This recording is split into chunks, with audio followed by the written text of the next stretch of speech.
안녕하세요. 라미닥터 오원장입니다. 라미네이트 상담을 하다 보면 치아뿐만 아니라 잇몸에 대한 걱정을 하시는 분들이 정말 많습니다. 잇몸이 까매진다, 경계가 티난다, 나중에 잇몸이 내려간다 등등 인터넷 후기나 주변 경험담 때문에 불안해 하시는 경우가 많죠. 그래서 오늘은 라미네이트 시술과 잇몸 관련해서 환자분들이 가장 많이 물어보시는 대표 질문 5가지를 정리해 드릴게요. 라미네이트를 고민 중인데 잇몸 때문에 망설였던 분이라면 이 영상 끝까지 보시고 결정에 도움받으시기 바랍니다.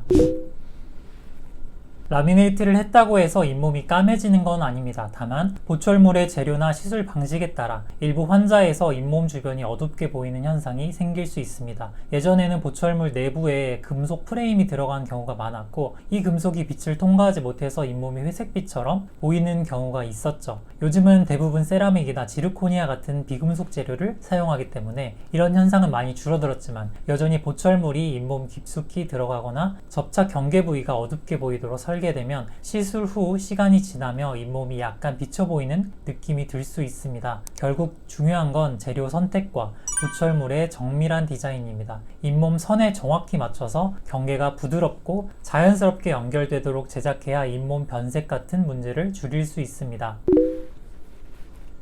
잇몸이 많이 보이는 흔히 말하는 거미 스마일은 라미네이트만으로 완전히 커버하긴 어렵습니다. 다만 치아를 조금 더 길어 보이게 하거나 비율을 조정해서 심미적으로 보완할 수는 있습니다. 잇몸이 많이 드러나는 이유는 다양해요. 잇몸 선이 낮아서일 수도 있고 윗입술이 많이 올라가는 습관 때문일 수도 있습니다. 이런 경우엔 치아 길이를 시각적으로 조절하는 방식, 즉 라미네이트와 함께 잇몸 성형, 잇몸 절제술이나 입술 보톡스 시술 같은 다른 치료를 병행하면 훨씬 자연스러운 결과를 얻을 수 있습니다. 즉 단독으로 라미네이트로 커버하는 데는 한계가 있지만 전체적인 얼굴과 웃는 모습을 고려한 복합적인 접근을 하면 충분히 만족스러운 개선이 가능합니다.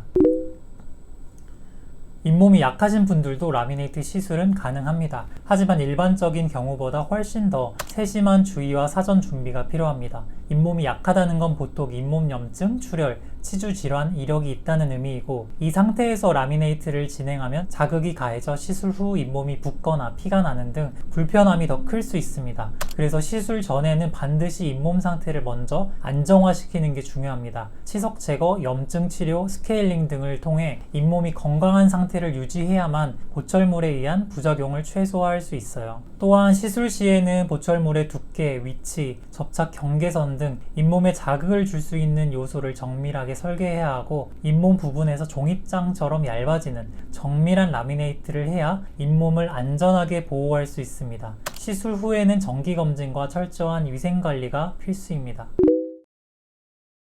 라미네이트 시술 후 시간이 지나면서 잇몸이 내려앉는 현상, 즉 치은 퇴축이 생길 수 있습니다. 이건 꼭 라미네이트 뿐만은 아니고 나이가 들면서 자연스럽게 발생하는 경우도 많아요. 다만 시술 과정에서 잇몸선 아래까지 보철물이 삽입되었거나 잇몸을 눌러 자극을 준 경우엔 염증이 반복되며 퇴축이 더 빨리 진행될 수 있습니다. 이럴 경우 치아와 보철물의 경계선이 드러나고 심미적으로 만족도가 떨어지게 되죠. 그래서 시술을 할 때는 잇몸선 위로 보철물이 자연스럽게 연결되도록 설계하고 가능한 자극을 줄이면서 작업해야 합니다. 또한 시술 이후에도 양치 습관, 구강 위생 상태, 정기검진 여부에 따라 잇몸 상태가 크게 달라질 수 있으니 지속적인 관리가 정말 중요합니다.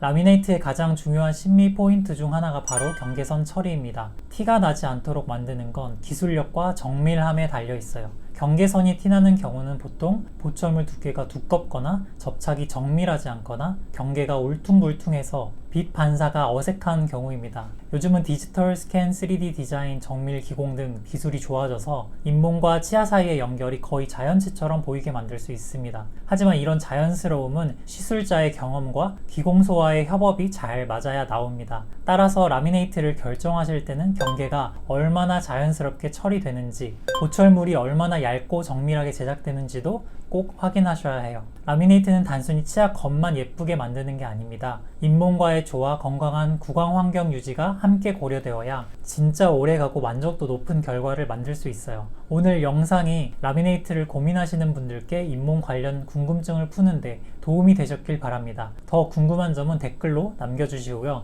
좋아요와 구독, 알림 설정도 부탁드릴게요. 감사합니다.